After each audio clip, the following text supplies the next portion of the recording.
Welcome back to the channel. I'm Mageborn and I review games after achieving the Platinum Trophy.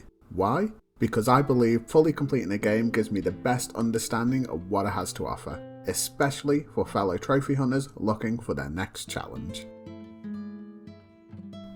Today we're diving into Ship Graveyard Simulator. It took me around 20 hours to platinum, and honestly the trophy list is pretty straightforward. Just play the game and you'll get there. Since I completed it, a guide has popped up on PSN profiles, rating the platinum at a 2 out of 10 in difficulty, with an estimated 25-hour completion. So is it worth your time? Let's find out.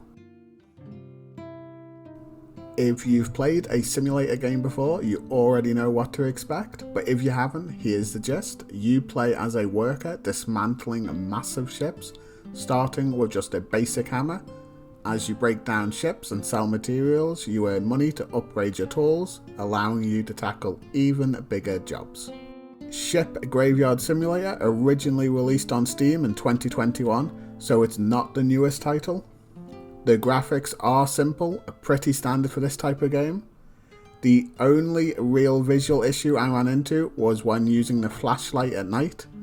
Some objects become hard to see up close, which was frustrating since you need to be right next to them to break certain parts. There is an option to sleep and skip the night, but I didn't want to waste time constantly running back and forth to bed. Like most simulator games, Ship Graveyard Simulator doesn't have a traditional story. Instead, it offers a sandbox experience. You're dropped into the world and left to carve your own path. There's no overarching narrative or deep lore, but that's not really the point. The fun comes from setting your own goals, whether that's upgrading your tools, maximizing profits, or just tearing apart ships piece by piece. For players who enjoy role-playing, it's easy to create your own story. Maybe you're a seasoned salvager looking for a big break, or a scrapper trying to build an empire from the ground up. Personally, I'm all about progression.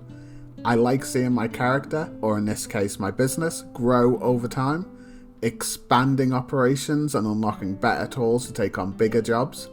That's what kept me engaged, even without a structured story guiding me forward.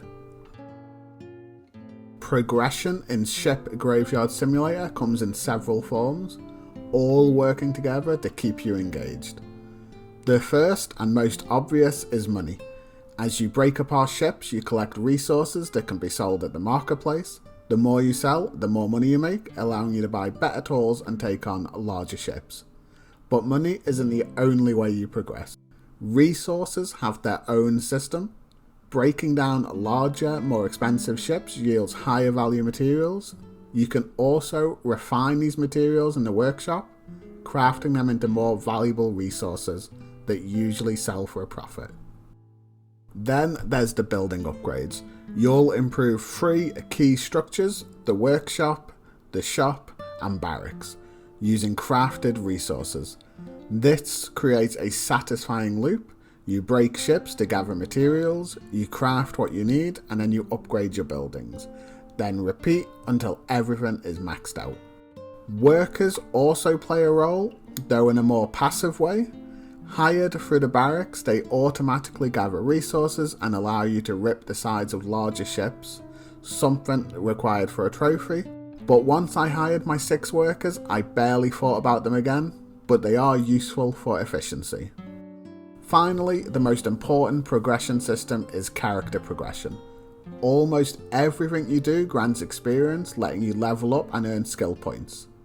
These can then be spent on upgrades like better tool efficiency, cheaper ships, or increased inventory space for both you and your car. Overall, Ship Graveyard Simulator keeps progression simple yet effective. The systems are easy to understand, and while they are not particularly deep, they fit the game's straightforward nature very well. The majority of the gameplay will be you hitting things with your hammer or cutting things with your saw. At first, I was unlocking everything with my lockpicks and cutting everything off the walls with my blowtorch. However, after a couple of ships, I realised that lockpicking didn't add to the percentage of the ship being destroyed. Each ship has a trophy attached to it, and you need to destroy 70% of every ship. Since every destroyed object contributes the same percentage, I found that breaking a small crate in one swing counted the same as spending a full minute cutting off a cabinet.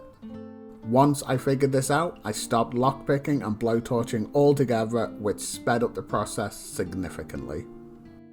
I enjoy simulator type games because my brain shuts off and I just do the actions for hours at a time. It's one of the reasons Diablo-like games are my favourite genre. Most of the gameplay is mindless and satisfying. So once I stopped lockpicking and blowtorching, which required extra concentration, I started enjoying the game even more. That being said, the overall fun factor really depends on what you enjoy in a game. If you're looking for a deep, challenging experience, this isn't it. But if you like relaxing, repetitive gameplay where you constantly see progress, it delivers. Breaking things apart, collecting resources, and upgrading your tools and buildings creates a solid gameplay loop. However, the game does get repetitive, and by the time I hit the last few ships, I was mostly going through the motions to finish the platinum. Would I return to this game after 100% completion? Probably not. But for the time I spent with it, it was a chill, enjoyable experience to scratch that progression grind itch. Now for the positives and negatives. First, the positives. The general gameplay and progression feels smooth and enjoyable, and I think the game's simplicity is one of its biggest strengths. It's easy to pick up, rewarding to play, and doesn't overwhelm you with complex mechanics. Another highlight for me was the music. It was surprisingly soothing, which helped balance out the repetitive nature of the gameplay. At first, I thought the constant bang bang of my hammer would get annoying after a while, but thanks to the relaxing soundtrack, it never became a problem. Finally, the trophy list is simple and accessible. There are no missable trophies, and anyone can achieve the platinum, as long as you're willing to put in the time. And now for the negatives. When I first saw this game advertised, I imagined cutting an entire ship apart, piece by piece, until nothing was left on the beach. I expected to slice through beams, rip out wiring, and carve massive plates off the hull. But in reality, you don't actually dismantle the ship itself at all. Everything you break down is just an object sitting on the ship, be it barrels, cabinets, pipes. The ship remains intact while you destroy objects scattered around it. This was probably my biggest disappointment because the core premise felt more limited than I originally expected. So I picked this game up during a sale for about £2, and at that price it's absolutely worth checking out. If you enjoy chill, mindless gameplay or just want an easy platinum, it's a solid pick for a low price. However, at full price I wouldn't recommend it. There are much better simulator games out there, both in terms of gameplay, depth and overall quality. Even if you're just in it for the platinum, there are far better options for the same money. But if you can find it for £5 or less, I'd say go for it. It's a fun, simple experience that's worth your time at a discount. Thanks for watching, and if you made it all the way to the end, consider subscribing and leaving a comment. It really helps the channel grow. I'd love to hear your thoughts. See you in the next one.